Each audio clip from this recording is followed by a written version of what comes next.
가정에서 국이나 찌개 그리고 반찬 많이들 해 드시죠. 오늘은 건강한 밥상이라면 빠지지 않는 음식이지만 모르고 먹으면 몸에 돌이 생길 수도 있는 음식에 대해서 알려드리겠습니다. 몸에 생기는 돌 가운데 가장 잘 알려진 것은 신장결석인데요. 콩팥 속의 이 딱딱한 돌덩어리는 칼슘과 같은 미네랄이 요로 즉 소변길에 쌓일 때 생깁니다. 소변 흐름을 막을 정도로 결석이 커지면 엉덩이와 갈비뼈 근처의 등이 아프기 시작하는데요. 소변을 볼 때 따끔거리고 아프며 소변에서 나쁜 냄새가 납니다. 허리나 배, 옆구리 통증 외에 혈뇨, 메스꺼움, 구토, 발열, 오한 등의 증상도 보입니다. 심지어는 소변에서 피나 아주 작은 돌조각을 볼 수도 있습니다. 작은 결석은 소변에 섞여 나오지만 더 큰 것을 없애려면 수술이 필요합니다. 흔히 사람 잡는 신장결석이라고 할 만큼 신장결석은 산통, 급성치통과 함께 의학계가 인정한 3대 통증에 꼽히는데요. 신장결석을 경험한 사람들은 옆구리를 불에 달군 쇠꼬챙이로 쑤시는 느낌이라고 표현합니다. 이렇게 괴로운 고통을 다시 느끼고 싶은 사람은 없을 텐데요. 신장결석은 국내 평생 유병률이 10%일 정도로 흔한 질환인데요. 특히 한 번 생긴 사람은 다시 생길 확률이 높습니다. 2020년 대한비뇨의학회에서는 신장결석 치료 후 1년에 평균적으로 7%가 재발하며 10년 이내에는 평균 약 50%의 환자에게서 재발한다라고 밝혔습니다.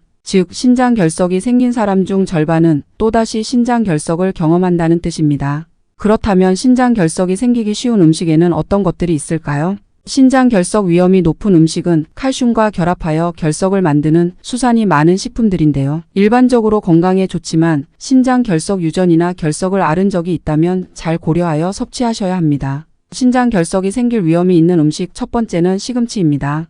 특히 시금치를 두부와 함께 드시게 되는 경우에 주의하셔야 하는데요. 시금치에는 옥살산이라는 성분이 있는데 이것이 두부에 많이 함유된 칼슘 성분과 결합하면 불용성 옥살산 칼슘을 생성하게 됩니다. 이는 인체의 칼슘 흡수를 줄이고 결석증을 유발할 수 있습니다. 시금치는 멸치 그리고 근대와도 맞지 않는데요. 근대도 시금치와 마찬가지로 옥살산 성분이 많이 함유돼 있기 때문입니다. 따라서 시금치와 멸치, 근대를 함께 먹는 것은 나쁜 궁합으로 신장결석에 좋지 않은 영향을 미치게 되니 함께 섭취하는 것은 피하는 것이 좋습니다. 또한 시금치를 단독으로 너무 많은 양을 매일 먹는 것 또한 권장드리지 않습니다. 그렇다면 시금치는 무조건 안 먹는 것이 좋을까요? 안 먹기에는 아쉬운 시금치에 훌륭한 효능이 있습니다. 시금치에는 채소 중 가장 많은 양의 베타카로틴이 들어있는데요. 한국식품영양과학회지에 실린 연구에 따르면 시금치 100g에 들어있는 베타카로틴 함량은 7050마이크로그램입니다. 양배추보다 훨씬 높은 수치죠. 베타카로틴은 암세포 발생 억제나 면역력 향상과 연관된 효능이 잘 알려져 있는데요. 피부나 점막의 보호에도 효과가 있습니다. 특히 위 점막을 보호하기 때문에 위 건강에도 좋은 성분입니다. 또한 기관지, 폐 등 호흡기를 보호해주어 미세먼지와 대기오염에 시달리는 요즘 시기에 꼭 필요한 성분입니다.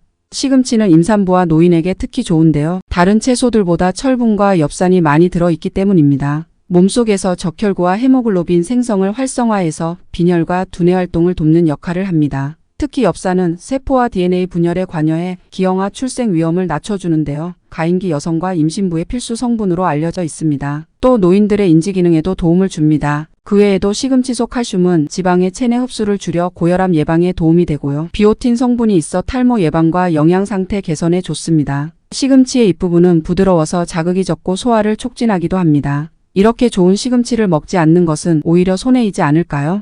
그래서 지금부터는 시금치의 영양학적 효능을 올리고 부작용은 낮추는 시금치 먹는 법에 대해서 알려드리겠습니다. 우선 시금치의 수산을 줄이기 위해서 충분히 데친 다음 먹는 것이 좋습니다. 데치지 않고 자주 먹을 경우 결석의 원인이 될 수 있기 때문인데요. 시금치는 100g당 502mg의 칼륨이 들어있어 고혈압 예방과 노폐물 배출에 효과적입니다. 다만 신장이 좋지 않은 사람은 고칼륨 혈증의 원인이 될 수 있어 조심하셔야 합니다. 신장병 환자는 시금치뿐 아니라 칼륨이 많은 채소, 과일을 먹을 때에도 장시간 물에 담근 후에 데쳐서 드시는 것을 권장드립니다. 지금부터는 시금치와 궁합이 맞는 음식에 대해서 알려드리려고 하는데요. 이것과 함께 먹으면 시금치를 더 건강하게 섭취하실 수 있습니다. 첫 번째는 참깨입니다. 앞서 말씀드렸듯이 시금치에는 옥살산 성분이 있어 너무 많은 양을 섭취하게 되면 몸 안에 결석이 생성되는 원인이 되기도 하는데요. 이때 시금치를 참깨와 함께 먹으면 참깨가 시금치의 옥살산 성분을 무력화합니다.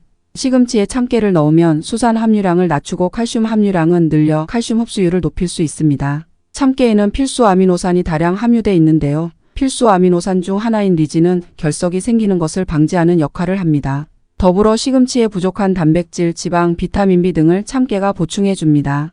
따라서 시금치 요리에 참깨를 뿌려 드시는 것을 추천드립니다. 두 번째는 우유입니다. 결석을 막아주는 리진은 우유에도 풍부한데요. 서양에서는 참깨 대신 시금치에 우유를 섞어서 요리하기도 합니다. 세 번째는 조개입니다. 시금치도 철분이 풍부하지만 조개 역시 철분이 풍부하기 때문에 둘을 함께 먹으면 조혈작용이 극대화됩니다. 시금치와 두부를 넣어 국을 끓이는 대신 시금치와 조개를 넣어 된장국을 끓여 드신다면 빈혈 예방에 효과적입니다. 네 번째로는 달걀입니다. 시금치는 달걀과도 잘 어울리는데요. 달걀이 헤모글로빈 합성에 필요한 단백질을 보충해주기 때문입니다. 다섯 번째는 사과입니다. 시금치는 사과와도 잘 어울리는데요. 사과에 들어있는 식이섬유인 팩틴 성분은 시금치의 배변 작용을 돕습니다. 그렇기 때문에 시금치와 사과를 함께 갈아서 즙으로 마시면 변비 해소에 효과적입니다. 신장 결석을 피하기 위해서는 시금치만 조심하면 될까요? 당연히 아닙니다. 음식보다 더 큰 영향을 미치는 것이 바로 이것을 이렇게 먹는 습관인데요. 바로 비타민C 보충제입니다. 돌의 주요 성분 중 하나인 옥살산은 시금치, 양배추, 견과류 등에 들어있는데요. 그러나 식품으로 섭취하는 옥살산은 많은 양을 섭취하지 않는다면 크게 문제를 일으키지는 않습니다. 하지만 비타민C 보충제를 고용량으로 과도하게 섭취한다면 문제가 될 수 있는데요. 실제로 50대 사업가 A씨는 한밤중에 극심한 복부 통증으로 응급실에 실려갔다가 신장결석 진단을 받았습니다. A씨는 평소에 고용량 비타민C를 하루 3000mg 분량으로 섭취한 것으로 밝혀졌는데요. 즉 비타민C 하루 권장 섭취량의 30배에 달하는 양을 섭취했던 것이죠. 신장내과 전문의인 김성권 서울대의대 명예교수는 비타민C는 수용성이라 많이 먹어도 소변으로 대부분 배출되므로 문제가 없다는 주장도 있는데 이는 사실이 아니라면서 비타민C가 몸 안에서 대사되는 과정에서 옥살산이 많이 만들어지기 때문이라고 설명했습니다. 따라서 고용량 비타민C를 섭취하는 것은 신장결석에 치명적인 영향을 미칠 수 있다고 밝혔습니다. 국이나 찌개, 라면이나 어묵 국물 등 나트륨이 많은 따끈한 국물 음식을 즐긴다면 주의해야 하는데요. 짠 음식을 많이 섭취하면 칼슘요가 생길 수 있습니다. 염분 섭취가 많아지면 신장에서 소변으로 나트륨 배설을 늘리는데 나트륨이 배출될 때 칼슘도 함께 배출됩니다. 이 과정에서 칼슘이 요로해서 결석이 되기 쉽습니다. 국물 요리를 먹을 때는 밥을 말아 먹지 말고 되도록 건더기만 먹는 것이 좋습니다. 또 간을 할 때는 소금이나 간장으로 하는 것보다 되도록이면 다시마나 새우, 멸치 등 식재료를 우려내서 하는 것이 좋습니다. 육류 위주의 식사는 결석의 성분이 되는 소변 내 칼슘이나 수산, 요산을 늘리고 소변 산도가 낮아져 결석이 잘 형성됩니다. 따라서 육류와 같은 동물성 단백질은 적당히 섭취하는 것이 좋은데요. 일일 단백질 권장량은 체중 1kg당 단백질 1g에서 1.2g 사이입니다. 그렇다면 결석을 예방하기 위해서는 어떻게 해야 할까요? 요로 결석을 예방하는 가장 확실한 방법은 물을 많이 마시는 것입니다. 몸속에 수분이 모자라면 소변이 농축되어 결석을 만드는 여러 물질의 농도가 높아집니다. 수분 섭취를 많이 하면 소변을 자주 보게 되면서 결석 예방은 물론 이미 만들어진 결석도 소변으로 빠질 수 있습니다. 결석 위험이 높은 사람이라면 소변 색깔이 무색에 가깝도록 충분한 물을 마시는 것이 좋은데요. 짙은 소변은 여러 물질이 농축된 소변으로 수분이 충분하지 않다는 의미입니다. 일반적으로 요로 결석 환자에게는 하루에 2.5리터에서 3리터 사이의 수분 섭취를 권장합니다.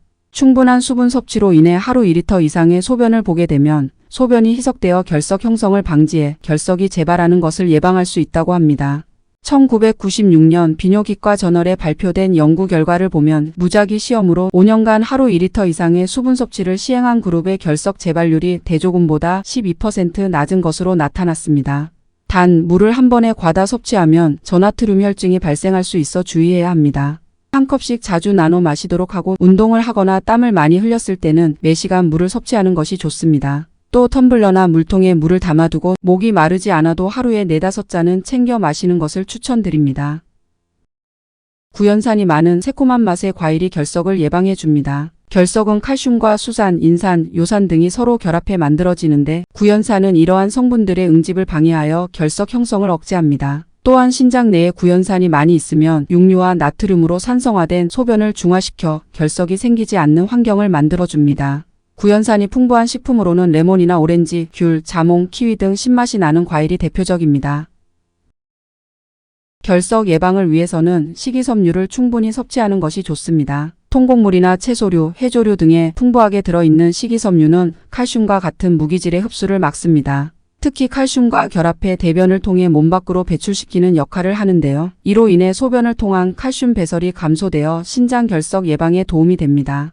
오늘은 함께 먹으면 신장 결석을 만드는 위험한 궁합의 음식과 신장 결석을 예방하기 위해서 먹어야 하는 음식에 대해서 알아보았습니다. 오늘 영상을 보신 분들이라면 음식을 먹다가 나도 모르게 몸에 돌이 생기게 되는 일은 없으실 거라 확신합니다. 오늘 내용이 도움이 되셨다면 구독과 좋아요 눌러주시고 소중한 분들께 이 영상을 공유해주세요. 저는 더 유익한 건강 정보로 돌아오겠습니다. 오늘도 건강한 하루 되세요.